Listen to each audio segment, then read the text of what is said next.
What is up, everybody? It is JT Sports. I am back to you guys with another video. This video, I'm here with my AFC East 2021 NFL draft grades. If you haven't seen already, we've already done draft grades for the AFC North and the AFC South. The playlist will be up above for you guys to go ahead and check that out. We're going to be doing these draft grades for all 32 NFL teams, division by division. And before we get into it, make sure that if you haven't already, that you guys like the video and subscribe to the channel. Listen, I upload some of the best offseason content that you will find on YouTube. I go in-depth team by team, breaking down positions, position battles, who potentially could be a sleeper team, breakout players for all 32 NFL teams. We also talk college football on here as well. We upload a lot of great offseason content. And it's really hard to find a lot of NFL content to talk about after the draft from May to August, because that's pretty much the dead period of the NFL. But listen, I upload a lot of great offseason content. If you don't believe me, go ahead and check out some of my other videos. Then go ahead and subscribe to the channel, because you don't want to miss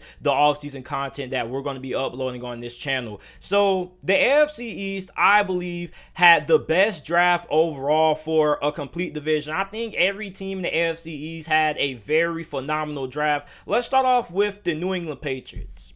The New England Patriots are going to be back this year, guys. I mean, 15th overall, you got Mac Jones, and you didn't even have to trade up for him. And everybody's making it seem like the Patriots had to trade up for a quarterback if they wanted to get the guy who they really wanted. Well, Justin Fields was there at 11, so if you wanted to, you could have traded up and got Justin Fields. But instead, Mac Jones just falls in your lap, which is the quarterback I had New England taking the whole entire time. Mac Jones was the perfect fit for New England. I mean, it pretty much was destiny. Like, when you look at Mac Jones, I know a lot of people say they see a lot of Tom Brady qualities in Mac Jones. He's like a way more athletic version than Tom Brady, and I understand that, but I think he's a more athletic version of a Kirk Cousins or Matt Ryan. And Mac Jones does have more athleticism than what a lot of people give him credit for. He does have some mobility to extend plays and pick up a couple of yards if need be. Now, he's not a Trey Lance or Justin Fields in the athletic department, but he is a little bit mobile. So him going to New England is probably the best thing that could happen to him. I think it pretty much was destiny that he ended up going to New England. I mean, listen, there wasn't a better fit for Mac Jones than New England. I just felt like it was destiny, man. Like, it wasn't a better fit for him than New England. So then in the second round, you get Christian Barmore out of Alabama, who was regarded as the best interior defensive lineman in this draft class by the majority of people out there. I think Bill Belichick is going to be absolutely in love with him. And when you know Bill Belichick, you knows that one of the biggest keys that he likes is big physical defensive linemen. That's what Christian Barmore is. Now, Christian Barmore does need a little bit more experience and whatnot, but that definitely is going to be improved as he gets more repetition through rookie mini camp, which is supposed to be taking place in like 2 weeks according to reports. He's also going to get some more development in training camp, preseason. I think Christian Barmore is going to be really good in New England. He fits the mold of what Bill Belichick wants out of his interior defensive lineman. Then 96 overall in the third round, you took Ronnie Perkins out of Oklahoma, which pretty much was their best player on defense. You couldn't watch the Oklahoma game, watch their defense, and not see Ronnie Perkins. Then you also get Rhamondre Stevens. I wasn't really that, high on that selection. As a matter of fact, I was really against it because New England has taken a halfback pretty much every single season, I believe, after the draft. So, I mean, like, I don't really think they needed more depth at that halfback position, if you ask me. But overall, I think the Patriots had a really good draft. I'm giving them an A-.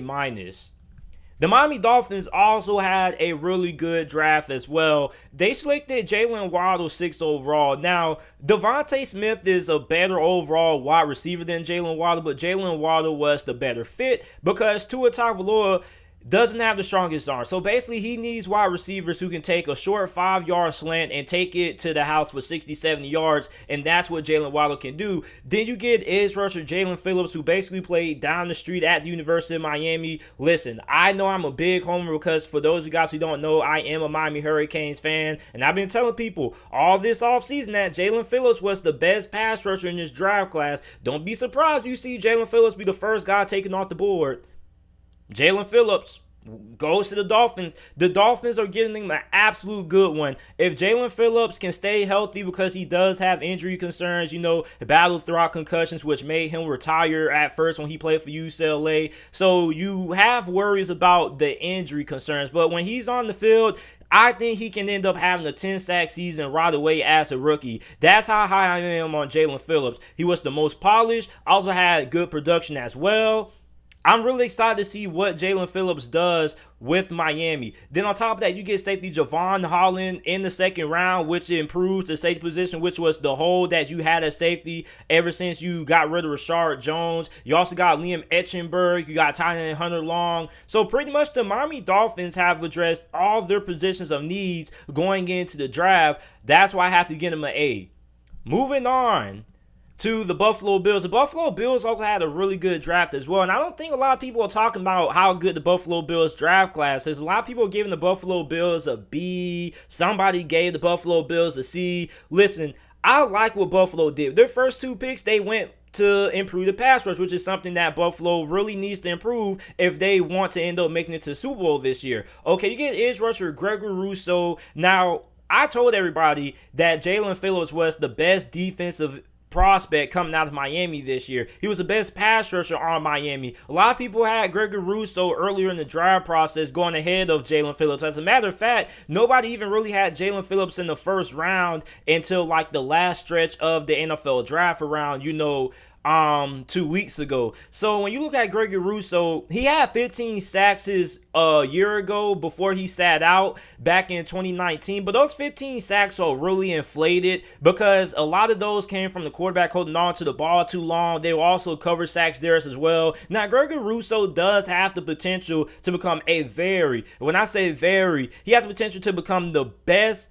pass rusher in the NFL. You look at the athleticism, the length that he has, it's all about, can you get him polished? Okay, can you give him the development that he needs? That's the question, because if Buffalo can develop Gregory Rousseau and he can live up to his potential, they're going to have one of the best pass rushers in the NFL. Then you also take another edge rusher, Carlos Basham Jr. out of Wake Forest. A lot of people really high on him as well. Some people felt like he should have went late in the first round. Then round 3, you take off the tackle Spencer Brown out of Northern Iowa, who could potentially be a plug-and-play guy for you. He could start right away, or he could provide you with some good depth there as well. So the Buffalo Bills had a really great draft. Then you select wide receiver Marquez Stevenson out of Houston. He's going to be a really good slot receiver. This is a guy who is one of the fastest players in this year's draft. Really excited to see what he does in Buffalo. I think Buffalo had a really great draft. I'm giving them an A. The last team we have to talk about are the New York Jets. The New York Jets had the best draft out of every team in the AFC, and they had one of the top 3 drafts overall. Joe Douglas, general manager for the New York Jets, deserves a raise because he absolutely was on fire in this draft. It seems like he kept getting good pick after good pick. All of the New York Jets picks are really good. You took Zach Wilson second overall. We already knew that was going to happen. But then what were you going to do to make sure that Zach Wilson doesn't end up failing like Sam Darnold? Well, you trade up to the 14th overall selection. You select offensive guard Elijah Vera Tucker out of USC. Now, I thought they were going to end up selecting offensive tackle Christian Darrisaw, but they select Vera Tucker instead, which is a really good pickup. Not mad at that. Okay, you improved the offensive line. Okay, but now what about the weapons? Because that was another misconception. That was another thing that people were saying about the New York Jets. Don't really have a lot of weapons. You got Denzel Mims, but we don't know what he can do with the full season when he's fully healthy. And your best receiver as of right now was Jamison Crowder. So are you going to give Zach Wilson, your young rookie quarterback, some more weapons to throw to? Well, that's no problem, because 34th overall, you have wide receiver Elijah Moore out of Ole Miss just falling your lap, which a lot of people were surprised that he didn't go in the first round, because a lot of people thought he was going to be a lock for the first round for sure. He falls 34th to the New York Jets. So now you get a really good wide receiver who's going to be able to come and start right away for you, and he could be your number 1 as well. Then, okay, all right, well, JT, the New York Jets don't have a run game. They don't really have a running back. You had old man Frank Gore, who was pretty much leading the load back there in the backfield. Well, okay, you get halfback Michael Carter out of the University of North Carolina, who is one of the best running backs in this draft class. So with your first couple of picks, you have already improved your offense by a landslide with what you already have there. And you got Elijah Vera Tucker on the same side with Mekhi Becton. Ooh, oh my God. Okay, so the New York Jets had the best draft out of all the teams in the AFC, and I feel like they had the second or the third best draft overall out of all the teams in the NFL. If you are a New York Jets fan, you have to be really, really excited for what the future holds. Now, you may not be all that great this year. I don't think you're going to be a pushover, but for the next 2 to 3 years, you better watch out for the New York Jets, because the New York Jets had a really great draft. They definitely had one of the best draft classes in all the NFL. I'm really excited to watch how this draft class pans out. Joe Douglas dominated the NFL draft this year for the New York Jets, and that does deserve a lot of praise and a lot of recognition. So this is it for my AFC East 2021 NFL draft grades. Let me know what you guys think about them down in the comment section down below. Make sure that you guys like the video, subscribe to the channel for more NFL